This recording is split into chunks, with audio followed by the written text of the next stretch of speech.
Hello dear students, this is Pallavi Sharma, Commerce faculty. Students, this is my 19th video and here I am going to discuss about the chapter money, which I have discussed in my 18th video also, that what is barter system and how this barter system was replaced by money.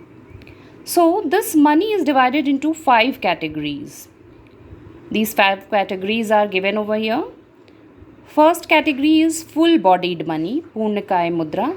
Second is representative money, Pratinidhi Kaya Mudra. Third is credit money, Sakh Mudra. Fourth is currency money, Currency Mudra. And fifth is bank money, bank मुद्रा. अब हम इन पांचों के बारे में थोड़ी थोड़ी जानकारी हासिल करेंगे. ये पांचों प्रकार किस तरह से वर्क करती हैं. So first topic is our full bodied money. या फुल बॉडीड मनी या पूर्णकाय मुद्रा यह सिक्कों के रूप में होती है. यदि सिक्कों पर अंकित मूल्य और उसमें लगी धातु का मूल्य बराबर होता है तो उसे पूर्णकाय मुद्रा कहते हैं.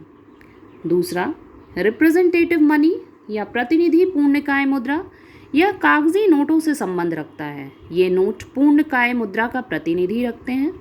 जिस कागज़ में नोट छपे होते हैं उनका अपना कोई बाज़ार मूल्य नहीं होता है. जैसा कि हम देखते हैं कि हमारे नोट्स जो होते हैं वो कागज़ में छपे होते हैं. अगर आपको बिना उस प्रॉमिजरी नोट, प्रॉमिस जो की रहती है उसमें हमारे गवर्नर का सिग्नेचर होता है और हमारा उसमें एक लीगल एक्शन लेने का हक होता है, बिना उस प्रॉमिस के अगर वो कागज़ आपको मिलते हैं तो क्या वो कोई मूल्य के होते हैं? नहीं होते हैं. तो जिस कागज़ी नोटों में उसमें जिस प्रकार से नोट पूर्ण रूप से कार्य करते हैं या प्रतिनिधि करते हैं तब हम उसे कहते हैं रिप्रेजेंटेटिव मनी. ठीक है.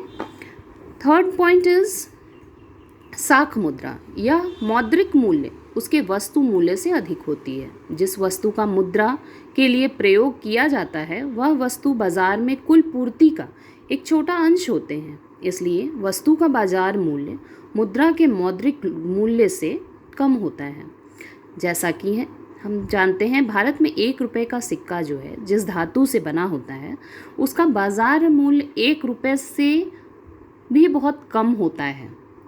इसलिए इसे हम साख मुद्रा या क्रेडिट मनी के नाम से जानते हैं. Fourth point is our currency money या करेंसी मुद्रा. करेंसी मुद्रा वह मुद्रा है जो नोटों और सिक्कों के रूप में बाजार में प्रचलन में है. इसे स्वीकार करना हमारा कानूनन रूप से हक है और आवश्यक भी है, तो हम उसे कहते हैं currency money. Last point is our bank money या बैंक मुद्रा.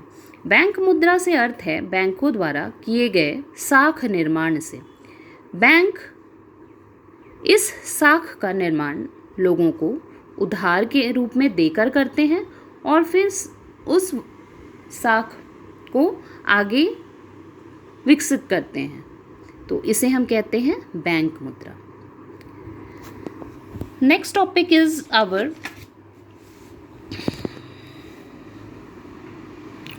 Forms of credit money.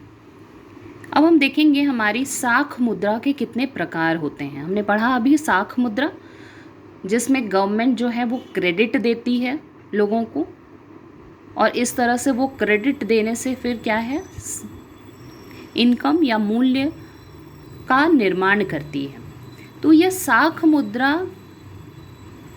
के भी कुछ अपने प्रकार हैं, उसे देखेंगे. First is token coins.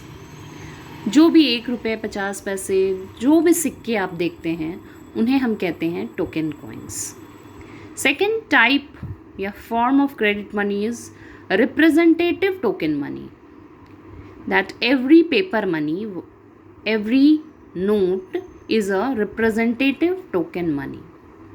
Third is circulating promissory notes of the central bank. 500, 1000 जो भी हैं वो है promissory notes क्योंकि इसमें एक promise होता है, तो उसे हम कहते हैं promissory notes. ये हो गए साख के प्रकार.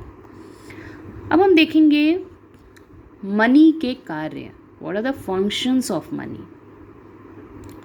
There are 3 functions of money.